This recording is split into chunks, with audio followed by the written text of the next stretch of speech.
प्यारे दोस्तों, सुप्रभातम। कैसे हैं आप लोग? पीएसपी के इस डिजिटल प्लेटफॉर्म पर आपका हार्दिक स्वागत एवं अभिनंदन है। आज हम आपसे एक महत्वपूर्ण जानकारी साझा करना चाहते हैं। जैसा कि आप लोगों को पता है, हमारा जो आज का टॉपिक है वो है कर्क रेखा बन सकती है वागड़ की जीवन रेखा। मैं राकेश पंचाल तथा मेरे साथ में मेरा दोस्त ग्रंथ शुक्ला, हम आपके बीच में कर्क रेखा को लेकर के कुछ जानकारी साझा करने वाले हैं। सबसे पहले ग्रंथ की कुछ जिज्ञासा है, वो कुछ प्रश्न करना चाहता है, आप सुनिएगा। सर, सबसे पहले तो बताइए कि ये कर्क रेखा क्या होती है और इस कर्क रेखा का 21 जून से क्या संबंध है, और ये कर्क रेखा विश्व में, भारत में और राजस्थान में कहाँ कहाँ से गुजरती है, और ये कर्क रेखा जो है उसका क्या प्रभाव है और क्या महत्व है, और जिन जिन क्षेत्रों से कर्क रेखा गुजरती है उन क्षेत्रों पर इसका क्या प्रभाव पड़ता है, इस पर थोड़ी सर जानकारी दीजिए। बहुत बहुत धन्यवाद। जैसा कि कुछ महत्वपूर्ण जो है वो प्रश्न है और हम आज आपके सामने इस जिज्ञासा को शांत करने की पूरी कोशिश करेंगे। कर्क रेखा बन सकती है वागड़ की जीवन रेखा। तो सबसे पहले हम जो शुरुआत करेंगे ना, वो शुरुआत करेंगे कि ये जो कर्क रेखा है और 21 जून से इसका क्या संबंध है, तथा 21 जून को कर्क रेखा के ऊपर सूर्य की किरणें सीधी क्यों पड़ती हैं। उस चीज़ पर चर्चा करने से पहले जो है वो हम लोग यहाँ पर बात करने वाले हैं पृथ्वी की गतियों को लेकर के। ठीक है, तो हम यहाँ पर जो है वो पृथ्वी की गतियों की बात करेंगे, क्योंकि जब उसका निर्धारण करना या नामकरण करना है तो सबसे पहली चीज़ है पृथ्वी की गतियाँ। अब इसमें अगर हम लोग देखेंगे तो पृथ्वी की दो प्रकार की गतियाँ होती हैं। जैसा कि यहाँ पर आप लोगों को शो हो रहा है, पृथ्वी की कितने प्रकार की गतियाँ होती है? पृथ्वी की दो प्रकार की गतियाँ होती हैं। एक तो घूर्णन गति है पृथ्वी की। अब ये घूर्णन गति क्या होती है? तो अपने ही अक्ष पर घूमना, इसीलिए इसको क्या कहते हैं? अक्षीय गति है। तो पृथ्वी जो है ना वो अपने अक्ष पर ही घूमती है, तो अपने अक्ष पर घूम करके वापस आ जाती है पृथ्वी। इसको अपन क्या कहते हैं? अक्षीय गति कहते हैं। इसी को कहते हैं पृथ्वी का परिभ्रमण करना। परि यानी अपने चारों तरफ ही भ्रमण करना, उसको परिभ्रमण कहते हैं। तथा पृथ्वी अपने अक्ष पर घूम करके वापस आती है, उसमें 24 घंटे लगते हैं, अर्थात दिन रात बनते हैं। इसीलिए इस गति को अपन लोग क्या कहते हैं? दैनिक गति कहते हैं। एक तो ये गति हो गई, और दूसरी गति है परिक्रमण। परिक्रमण का मतलब होता है पृथ्वी परिक्रमा करती है, किसी के चारों तरफ घूमती है। किसके चारों तरफ घूमती है? तो पृथ्वी जो है वो सूर्य की परिक्रमा करती है, सूर्य के चारों तरफ घूमती है। और सूर्य के चारों तरफ घूम करके जब हमारी पृथ्वी वापस आती है तो उस पूरी एक कक्षा में चक्कर लगाती है, इसलिए इसको हम कक्षीय गति भी कहते हैं। तथा उसको वापस आने में 365 दिन लगते हैं, और ये एक वर्ष होता है, इसीलिए इस गति को हम लोग वार्षिक गति कहते हैं। तो इस प्रकार से आप लोग जो है वो इसको समझ चुके होंगे कि पृथ्वी की गतियाँ कितने प्रकार की होती है। तो एक तो जैसे ये सूर्य और ये पृथ्वी है, तो पृथ्वी अपने ही अक्ष पर घूम रही है और उसके साथ साथ सूर्य के चारों तरफ भी घूमती है। दो प्रकार की गतियाँ होती है। ठीक है, अब यहाँ पर जो हम लोग एक महत्वपूर्ण बात आपसे साझा करने वाले हैं, वो महत्वपूर्ण बात यह है कि पृथ्वी जो है वो अपने अक्ष पर झुकी हुई है। तो पृथ्वी अपने अक्ष पर कितनी झुकी हुई है? ये रही पृथ्वी अपने अक्ष पर 23.5 डिग्री का झुकाव रखती है। कितना झुकाव रखती है? 23.5 डिग्री का झुकाव रखती है। उसी के साथ में पृथ्वी जब सूर्य के चारों तरफ घूमती है तो उसकी जो ये कक्षा है, उस कक्षा में पृथ्वी का झुकाव कितना है? तो 66.5 डिग्री का झुकाव रखती है। अर्थात पृथ्वी का अक्षीय झुकाव कितना है? तो अक्षीय झुकाव है 23.5 डिग्री, तथा कक्षीय झुकाव कितना है? तो कक्षीय झुकाव है 66.5 डिग्री। ठीक है, तो अब जैसे कि मान लीजिए यहाँ पे पृथ्वी अपने अक्ष पर झुकी हुई है, तो यहाँ पे जब देखते हैं तो ये रही तो हो गई आप लोगों के भूमध्य रेखा, जहाँ सूर्य की किरणें सीधी पड़ रही हैं। ये रही हो गई 23.5 डिग्री उत्तरी अक्षांश रेखा, जहाँ पर सूर्य की किरणें सीधी पड़ रही हैं। और ये हो गई 23.5 डिग्री दक्षिणी अक्षांश रेखा, जहाँ सूर्य की किरणें सीधी पड़ रही हैं। तो कहने का मतलब कि पृथ्वी के ऊपर सूर्य की किरणें अंतिम रूप से सीधी कहाँ तक पड़ती हैं? तो वो अंतिम रूप से सीधी कहाँ पड़ रही है? 23.5 डिग्री उत्तरी अक्षांश पर, उत्तरी गोलार्ध में। उसके बाद सूर्य की किरणें तिरछी पड़ती है। ठीक है, तो जहाँ अंतिम रूप से सीधी पड़ रही है वहाँ पर 23.5 डिग्री उत्तरी अक्षांश पर जिस रेखा का निर्धारण किया उसको कर्क रेखा कहते हैं। उसी प्रकार से दक्षिणी गोलार्ध में सूर्य की किरणें सीधी कहाँ पर गिरती है? 23.5 डिग्री दक्षिणी अक्षांश पर। तो वहाँ पर जिस रेखा का निर्धारण किया उसको हम लोग क्या कहते हैं? मकर रेखा कहते हैं। तथा वहीं पर सूर्य की किरणें सीधी क्यों पड़ती है अंतिम? क्योंकि सूर्य का जो पृथ्वी है वो अपने अक्ष पर कितनी झुकी हुई है? 23.5 डिग्री। इसलिए सूर्य की जो सीधी किरणें हैं वो 23.5 डिग्री तक ही पड़ती है।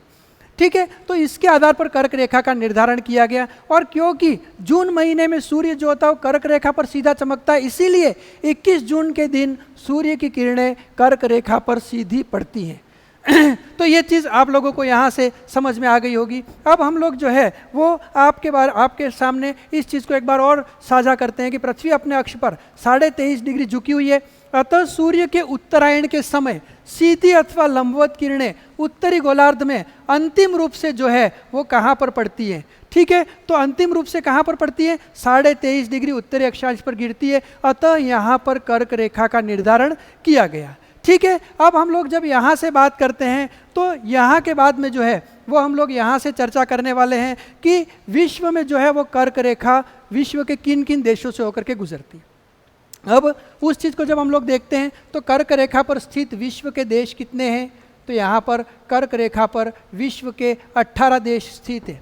ठीक है, अब वो 18 देश कौन कौन से थे हम यहाँ से बात करेंगे। मैक्सिको उत्तरी अमेरिका का एक देश है, उसके बाद बहामास जो कि वेस्ट इंडीज़ के जो द्वीप समूह है वहाँ का एक देश है, पश्चिमी सहारा जो कि अफ्रीका का एक देश है, मोरातानिया जो कि अफ्रीका का एक देश है, माली अफ्रीका का एक देश है, अल्जीरिया अफ्रीका का एक देश है, उसके बाद में नाइजर अफ्रीका का एक देश है, लीबिया अफ्रीका का एक देश है, चाड अफ्रीका का एक देश है, मिस्र अफ्रीका का एक देश है। तो सर्वाधिक ये जो है वो किस महाद्वीप के देशों से होकर के गुजरती है? अफ्रीका के देशों से होकर के गुजरती है। उसके बाद में अपन लोग बात करते हैं ताइवान जो कि एशियाई देश है, चीन से होकर के भी कर्क रेखा गुजरती है। उसके बाद बर्मा जो भारत के पास में वहाँ से कर्क रेखा गुजरती है, बांग्लादेश से होकर के भी कर्क रेखा गुजरती है और भारत से होकर के भी गुजरती है। उसके बाद में अगर अपन लोग देखें तो सऊदी अरब, यूएई और ओमान ये कुछ अरब देश है, वहाँ से होकर के भी कर्क रेखा गुजरती है। इस प्रकार से कर्क रेखा कितने देशों से होकर के गुजरती है? 18 देशों से, और उसमें से एक देश हमारा भारत भी है। तो अब हम लोग बात करेंगे कि भारत में जो है वो ये कर्क रेखा कहाँ से होकर के गुजरती है। तो इस चीज़ को जब हम लोग देखते हैं तो भारत में कर्क रेखा पर स्थित राज्य कितने हैं? 8 राज्य हैं जहाँ से होकर के कर्क रेखा गुजर रही है। तो वो राज्य यहाँ पर आप लोगों को शो किए गए। सबसे पहला राज्य कौन सा है? गुजरात है। उसके बाद कौन सा राज्य है? राजस्थान। उसके बाद तीसरा राज्य कौन सा है? मध्य प्रदेश। उसके बाद चौथा राज्य कौन सा है? छत्तीसगढ़ है। उसके बाद 5वां राज्य कौन सा है? झारखंड है। उसके बाद 6ठा राज्य कौन सा है? पश्चिम बंगाल है। उसके बाद 7वां राज्य कौन सा है? त्रिपुरा है। और 8वां राज्य कौन सा है? मिजोरम है। इस प्रकार से दोस्तों कर्क रेखा न सिर्फ भारत के उत्तर दक्षिण के बीच में एक सेतु का काम करती है, अपितु वो भारत के पश्चिम से पूर्व को मिलाने वाली भारत के लिए एक महत्वपूर्ण रेखा है। और इसको लेकर के और फिर हम लोग जो है वो आज यहाँ पर चर्चा कर रहे हैं। अब हमारा अगला जो पड़ाव है वो है राजस्थान में कर्क रेखा कहाँ से होकर के गुजरती है। तो ये आपके सामने राजस्थान का नक्शा है। आपने देखा होगा राजस्थान का दक्षिणी भाग, और दक्षिणी भाग जो है वहाँ से होकर के कर्क रेखा गुजर रही है। और ये आप सब लोगों को पता है कि राजस्थान के दक्षिण से होकर के और फिर कर्क रेखा गुजरती है। मैं आप लोगों को यहाँ पर बताता हूँ, राजस्थान के दक्षिण के भाग का जो क्षेत्र है इसको हम वागड़ कहते हैं। और वागड़ में 2 जिले आते हैं। एक तो जिला कौन सा है? डूंगरपुर है, ठीक है, और दूसरा जिला कौन सा है? बांसवाड़ा है। तो डूंगरपुर के दक्षिण से और बांसवाड़ा के मध्य से होकर के कर्क रेखा गुजरती है। तथा विश्व में कर्क रेखा को 2 बार काटने वाली एकमात्र नदी है जिसको वागड़ की गंगा, दक्षिण की गंगा अथवा आदिवासियों की गंगा कहते हैं। और वो नदी कौन सी है? माही नदी है। और ये माही नदी जो है वो कर्क रेखा को कितने बार काटती है? 2 बार काटती है। अब हम लोग यहाँ पर जो बात करने वाले हैं वो इस चीज़ पे चर्चा करने वाले हैं कि राजस्थान के अंदर जो कर्क रेखा गुजर रही है उसकी एक्चुअल स्थिति क्या है। क्योंकि हम लोगों में कई बुक्स में पढ़ा है और कई जगह पर इसको लेकर के भ्रामक जानकारियाँ भी दी गई हैं, लेकिन हमने गूगल मैप, गूगल अर्थ, उसके बाद में कई प्रमाणिक पुस्तकों, रिसर्च के आंकड़ों, कई विषय विशेषज्ञों से चर्चा की। और चर्चा करने के बाद में राजस्थान में कर्क रेखा की अद्यतन स्थिति जो हम लोगों ने पता की है वो हम आपसे शेयर करने वाले हैं। तो वो अद्यतन स्थिति ये है कि सबसे पहले ये कर्क रेखा गुजरात के वसई से होकर के और राजस्थान में प्रवेश करती है। ठीक है, तो राजस्थान के डूंगरपुर जिले में प्रवेश करती है। अब ये जब डूंगरपुर जिले में प्रवेश करती है तो डूंगरपुर जिले के अंदर जो है वो कर्क रेखा पर कौन से स्थान है, ये हमारे लिए एक रिसर्च का विषय है। तो हमने जो यहाँ जो स्थान लिए हैं वो कर्क रेखा पर या तो कर्क रेखा के ऊपर स्थित है अथवा कर्क रेखा से निकटतम स्थित है, और ऐसे स्थित है, ऐसे स्थान है जो थोड़े से नॉन है ना। तो कर्क रेखा जो डूंगरपुर के दक्षिण से स्थित है और सर्वाधिक निकटतम स्थान अथवा कर्क रेखा पर स्थित स्थान ये है डूंगरपुर जिले के खारा पानी है, उसके बाद झरनी, झरनी के बाद सज्जनपुरा, सज्जनपुरा के बाद कनबा, कनबा के बाद में गलियाकोट के दक्षिणी भाग से होकर के ये बांसवाड़ा में प्रवेश करती है। तो उस चीज़ को हम लोग जो है वो यहाँ पर आपके सामने प्रस्तुत कर रहे हैं। अब यहाँ अगर अपन लोग देखें तो सबसे पहले ये कहाँ से होकर के गुजर रही है, डूंगरपुर में खारा पानी, ये रहा जो क्षेत्र है खारा पानी, वहाँ से होकर के गुजर रही है। और ये कर्क रेखा के सर्वाधिक नज़दीक स्थित स्थान है खारा पानी, डूंगरपुर। ठीक है, उसके बाद में अपन लोग देखते हैं तो खारा पानी के बाद में ये कहाँ पर जाती है, झरनी के नज़दीक से होकर के निकल रही है ना। तो झरनी है, ढेचरा मशहूर है, बचरिया है, यहाँ से होकर के और फिर ये कर्क रेखा गुजर रही है। उसके बाद में फिर हम लोग जब बात करते हैं यहाँ से आगे की अगर अपन लोग बात करते हैं तो फिर ये जो कर्क रेखा है वो कहाँ पर जाएगी, तो ये कर्क रेखा जाएगी आपके सज्जनपुरा से होकर के निकलेगी। तो आपने देखा होगा ढेचरा मछूर, बचारिया, वहाँ से होकर के सज्जनपुरा, सज्जनपुरा से होकर के और फिर ये जो कर्क रेखा है वो आगे बढ़ती है। अब फिर हम लोग जब यहाँ पर बात करते हैं तो सज्जनपुरा के बाद में ये जो कर्क रेखा है वो फिर कहाँ पे आकर के और फिर आगे बढ़ती है। तो ये है आप लोगों के डूंगरपुर में कनबा। ठीक है, कनबा से होकर के ये कर्क रेखा गुजर रही है। ठीक है, तो ये आप लोगों के कनबा का क्षेत्र है, कनबा से होकर के और फिर ये कर्क रेखा गुजर रही है। उसके बाद में फिर अपन लोग जो है वो देखते हैं तो कनबा के बाद में अगर अपन लोग देखें तो यहाँ पर डूंगरपुर डिस्ट्रिक्ट में नादिया और गरियाता के बीच में से ये कर्क रेखा निकल रही है। तो नादिया, गरियाता और गलियाकोट का दक्षिणी भाग, जैसा कि आप लोगों को यहाँ दिख रहा है, देखो ये नादिया है, डूंगरपुर का गरियाता है और उनके बीच में से ये कर्क रेखा गुजरी, अर्थात इसके सर्वाधिक निकट कोई नॉन प्लेस है तो बिजोला के बाद में नादिया और गरियाता है। ठीक है, उसके बाद में फिर हम लोग जब यहाँ से आगे बढ़ते हैं तो नादिया, गरियाता और फिर गलियाकोट के दक्षिणी भाग से होकर के और फिर ये कहाँ पर प्रवेश करती है, बांसवाड़ा जिले में प्रवेश करती है। तो बांसवाड़ा जिले में ये गलियाकोट के दक्षिणी भाग से कुशलकोट के दक्षिण से होकर के प्रवेश करती है। ठीक है, तो बांसवाड़ा के मध्य भाग में कर्क रेखा पर सर्वाधिक निकटतम स्थान अथवा कर्क रेखा पर स्थित स्थान कौन से हैं, तो वो हम लोगों को आपको यहाँ पर बताएंगे। कुशलकोट के दक्षिण और सहारनपुर के उत्तर से अर्थुना, जोलाना एवं रैयना के भाग हैं। ठीक है, उसके बाद में अपन लोग देखें तो डोबापाड़ा है, चौबीसों का पालड़ा है, बोरवट एवं तलवाड़ा के दक्षिण का स्थान है, सिंहपुरा और केसरपुरा के बीच में है और दानपुर के दक्षिण से होकर के निकलती है। तो वो स्थान हम आपको यहाँ पर बता रहे हैं। ठीक है, सबसे पहले यहाँ पर देखेंगे तो देखो आप लोगों को दिख रहा है ये कुशलकोट है, तो कुशलकोट का दक्षिणी भाग हो गया और ये सहारनपुर है उसका उत्तरी भाग हो गया। ठीक है, तो कुशलकोट और सहारनपुर के बीच में से ये कर्क रेखा यहाँ से होकर के गुजर रही है। उसके बाद में हम लोग देखते हैं तो उसके बाद में ये जो कर्क रेखा है वो आप लोगों को पता हो तो अर्थुना का जो क्षेत्र है वहाँ से होकर के निकलती है, यानी अर्थुना कस्बे से होकर के निकलती है। और अर्थुना का जो मंदिर है जो कि परमार वंशीय जो मंदिर है जिनका निर्माण परमार राजाओं ने किया था तथा ये बहुत ही ऐतिहासिक नगरी है, ये जो है वो कर्क रेखा के ऊपर स्थित है। और तो इस प्रकार से बांसवाड़ा जिले का एक प्रमुख शहर या प्रमुख कस्बा अर्थुना जो ऐतिहासिक रूप से प्रसिद्ध है वो भी जो है वो कर्क रेखा के ऊपर स्थित है। उसके बाद में फिर हम लोग जब बात करते हैं तो अगला जो हमारा पड़ाव है यहाँ से वो फिर आप लोगों के है जोलाना और फिर यहाँ से रैयना। तो ये रैयना है और ये जोलाना है, उनके बीच से होकर के और फिर कर्क रेखा जो है वो गुजरती है। कहाँ से गुजरती है, जोलाना और रैयना के बीच से होकर के गुजरती है। उसके बाद में फिर जब हम लोग बात करते हैं तो ये जो कर्क रेखा है वो यहाँ पे डोबापाड़ा के नज़दीक से होकर के निकलती है। ठीक है, डोबापाड़ा के नज़दीक से होकर के बांसवाड़ा में निकलती है। उसके बाद में फिर हम लोग जो है वो इसकी बात करते हैं तो नेक्स्ट जो हमारा प्लेस है वो कौन सा है, चौबीसों का पालड़ा। और चौबीसों का पालड़ा के जस्ट पास में एक नीलकंठ महादेव का मंदिर है। तो नीलकंठ महादेव के मंदिर और चौबीसों का पालड़ा से होकर के जो है वो कर्क रेखा गुजर रही है। तो ये जो है वो बांसवाड़ा जिले में एक महत्वपूर्ण स्थान है। ठीक है, उसके बाद में फिर हम लोग जब बात करते हैं तो इसके बाद में ये कर्क रेखा बोरवट हनुमान जी मंदिर जो उनके दक्षिण से होकर के गुजरती है। ठीक है, तो बोरवट हनुमान जी मंदिर जो है उसके दक्षिण से होकर के कर्क रेखा गुजर रही है। उसके बाद में फिर हम लोग यहाँ पर देखते हैं तलवाड़ा के दक्षिण का भाग भी यहाँ पर आता है। ठीक है, तलवाड़ा का दक्षिणी भाग है, वहाँ से होकर के भी कर्क रेखा गुजरती है। उसके बाद में फिर हम लोग जो है वो यहाँ पर देखते हैं तो कर्क रेखा जो है वो सिंहपुरा और केसरपुरा का जो स्थान है उनके बीच में से होकर के निकलती है। तो यहाँ जब हम लोग देखते हैं तो सिंहपुरा और केसरपुरा के बीच से होकर के कर्क रेखा निकलती है। उसके बाद में बांसवाड़ा का दानपुर कस्बा जो है उसके दक्षिण से होकर के और फिर कर्क रेखा बांसवाड़ा से होकर के निकल जाती है और वो मध्य प्रदेश में प्रवेश करती है। और मध्य प्रदेश में ये कर्क रेखा जो है वो कहाँ पे प्रवेश करती है, तो मध्य प्रदेश में कुंडा एवं यहाँ पे हम लोग जो है वो देखते हैं काला भाटा है ना। तो मध्य प्रदेश में कुंडा एवं काला भाटा के मध्य से प्रवेश करके और फिर ये मध्य प्रदेश में प्रवेश करती है। इस प्रकार से ये जो है वो इस कर्क रेखा पर स्थित एग्जैक्ट स्थान है जो बांसवाड़ा और डूंगरपुर जिले में स्थित हैं, जो हमने गूगल मैप एवं गूगल अर्थ से लिए हैं। अब हम लोग जब आगे बढ़ते हैं तो कर्क रेखा की राजस्थान में लंबाई क्या है, लंबाई को लेकर के दोस्तों कई सारे मतभेद हैं। प्रतियोगी परीक्षाओं में देखो, चाहे कई सारी किताबों को देखो, तो उसमें आज तक जो इसकी लंबाई 26 किलोमीटर बताई जाती है।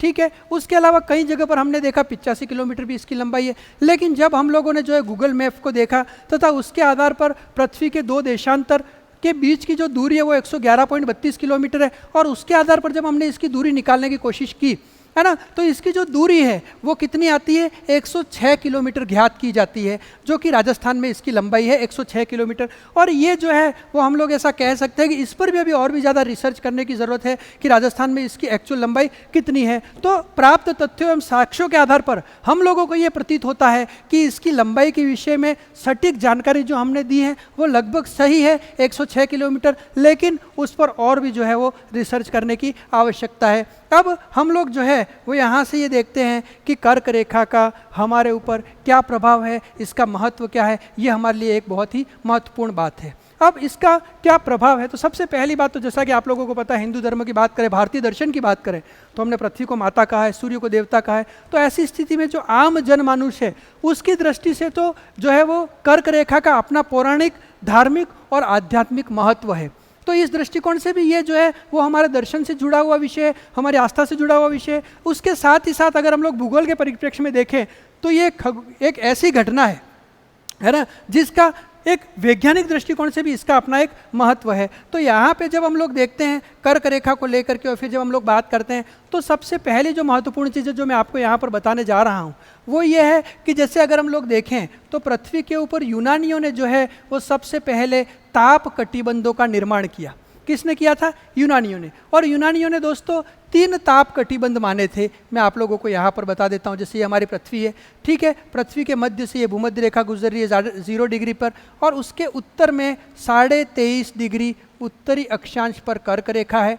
इसके दक्षिण में 23.5 डिग्री दक्षिणी अक्षांश पर जो है मकर रेखा है। उसके बाद में 66.5 डिग्री उत्तरी अक्षांश रेखा है। उसके बाद में 90 डिग्री उत्तरी अक्षांश रेखा है। यहाँ फिर 66.5 डिग्री उत्तरी अक्षांश रेखा है, और फिर 66.5 डिग्री दक्षिणी अक्षांश रेखा है, और यहाँ पर 90 डिग्री दक्षिणी अक्षांश रेखा है। तो सूर्य की किरणें जहाँ सीधी पड़ती हैं वो क्षेत्र तो हो गया सर्वाधिक तापमान प्राप्त करने वाला। तो 0 से 23.5 डिग्री के बीच के क्षेत्र को इन्होंने उष्ण कटिबंधीय क्षेत्र कहा है। कैसा क्षेत्र कहा है इन्होंने इसको कहा है उष्ण कटिबंधीय क्षेत्र। तो ये हो गया आप लोगों के लिए उष्ण कटिबंधीय जलवायु का क्षेत्र। तो सूर्य के तापमान के आधार पर यूनानियों ने सर्वप्रथम विश्व को 3 ताप कटिबंधों में बांटा है। पहला ताप कटिबंध 0 से 23.5 उष्ण कटिबंध। उसके बाद 23.5 से 66.5 में सूर्य की किरणें थोड़ी तिरछी पड़ती हैं, तो इसको कहा गया शीतोष्ण कटिबंध। ठीक है, तो दक्षिण में भी ये शीतोष्ण कटिबंध हो जाएगा। उसके बाद में जहाँ सूर्य की किरणें सर्वाधिक तिरछी पड़ती है वहाँ ठंड अधिक पड़ेगी, तो इसको उन्होंने कहा है शीत कटिबंध। क्या कहा है? शीत कटिबंध। और भारत जो है वो यहाँ कर्क रेखा के ऊपर स्थित है। तो इस प्रकार से कर्क रेखा के उत्तर का जो भारत है वो कैसा है दोस्तों? शीतोष्ण, अर्थात न अधिक गर्मी पड़ती है न अधिक ठंड पड़ती है।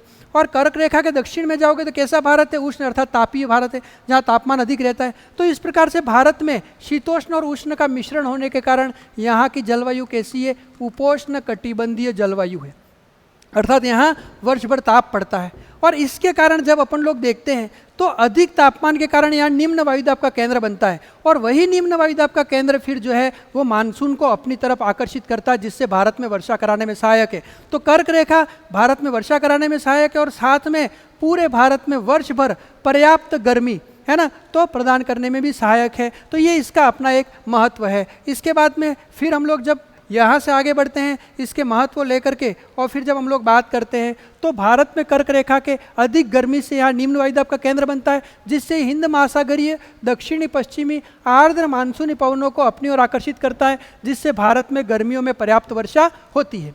उसके बाद में अगली जो चीज़ है वो आप लोगों को पता है कि ऐसे वृक्ष जो सदाबहार प्रकार के होते हैं, जो हमेशा हरे भरे बने रहते हैं, वो उष्ण आर्द्र जलवायु में पाए जाते हैं। और क्योंकि दक्षिणी भाग यहाँ उष्णता अधिक है और वर्षा भी अधिक होती है, तो यहाँ पर उष्ण आर्द्र प्रकार की जलवायु पाई जाती है, तो इसलिए यहाँ सदाबहार प्रकार की वनस्पति पाई जाती है।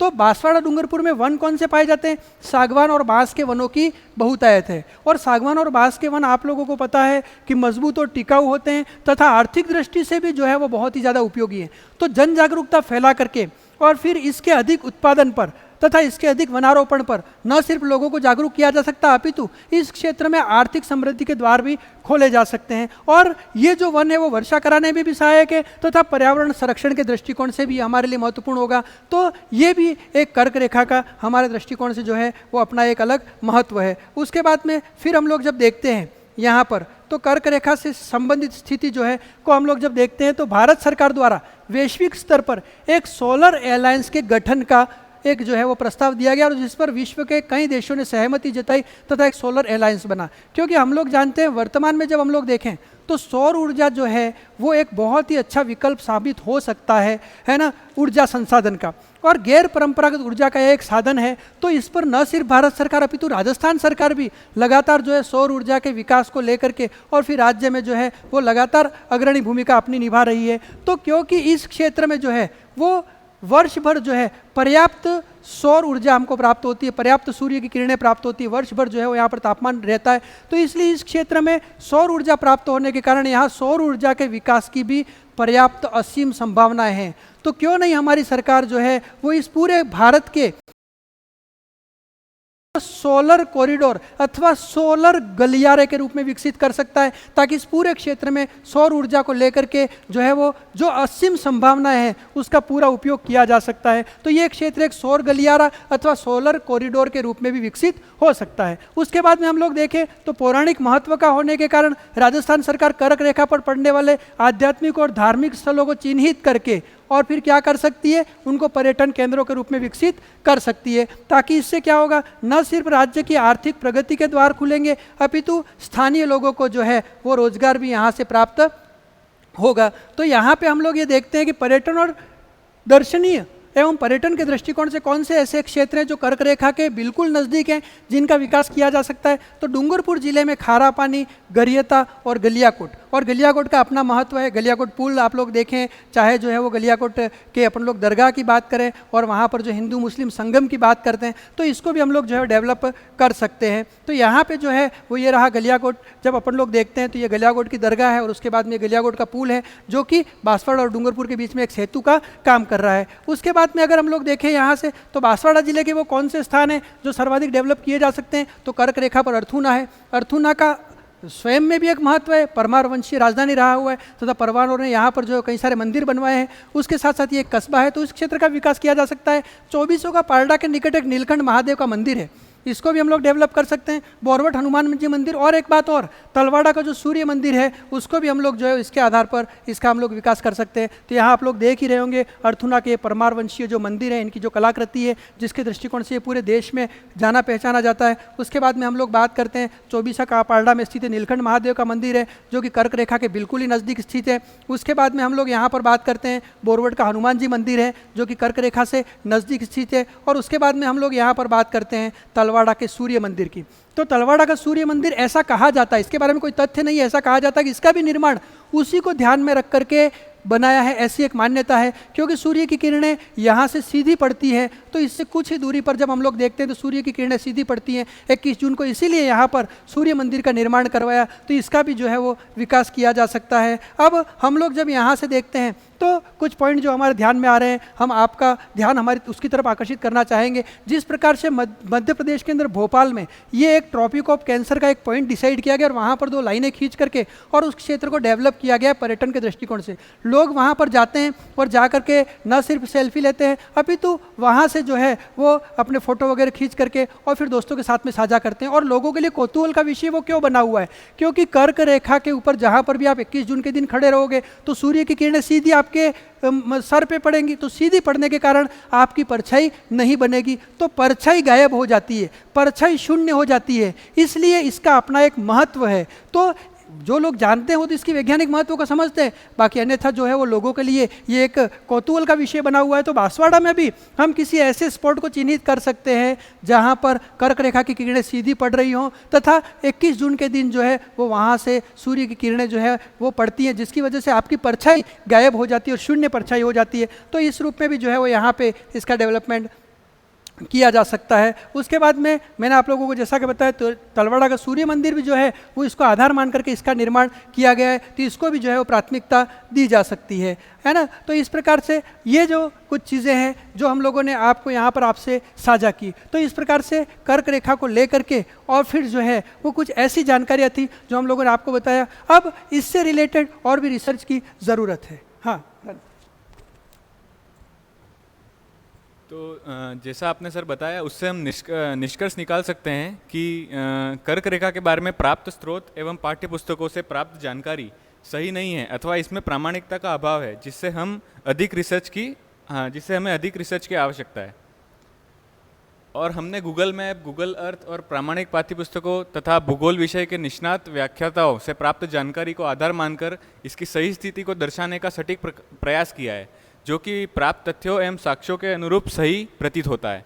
राज्य सरकार इसे न सिर्फ सौर गलियारे के रूप में अपितु सौर परिपथ के रूप में भी विकसित करके इस क्षेत्र में आर्थिक विकास के द्वार खोल सकती है। तो जैसा कि आप लोगों ने निष्कर्ष में ये देखा कि राज्य सरकार जो है वो इसको सौर गलियारे के रूप में विकसित कर सकती है, दर्शनीय पर्यटक स्थल के रूप में विकसित कर सकती है। उसके साथ साथ में यहाँ पर वनों से संबंधित भी वर्क किया जा सकता है ना। और उसके साथ साथ में न सिर्फ आर्थिक दृष्टिकोण से इसका विकास किया जा सकता है, अपितु स्थानीय लोगों को भी रोजगार प्राप्त हो सकता है। तो क्यों नहीं हम जो है वो कर्क रेखा को उस माध्यम के रूप में देखें जो कि बांसवाड़ा, डूंगरपुर एवं वागड़ के लोगों के लिए निश्चित रूप से एक जीवन रेखा बन सकती है। उम्मीद है हमारे द्वारा दी गई यह जानकारी आपको पसंद आ रही होगी। आप अपने जो भी व्यूज़ हैं वो हम लोगों के साथ में शेयर कीजिए, आपके कमेंट्स हमारे साथ में शेयर कीजिए और इस वीडियो को अधिक से अधिक मात्रा में लाइक, शेयर और सब्सक्राइब कीजिए। आप सभी का बहुत बहुत धन्यवाद, आभार, शुक्रिया।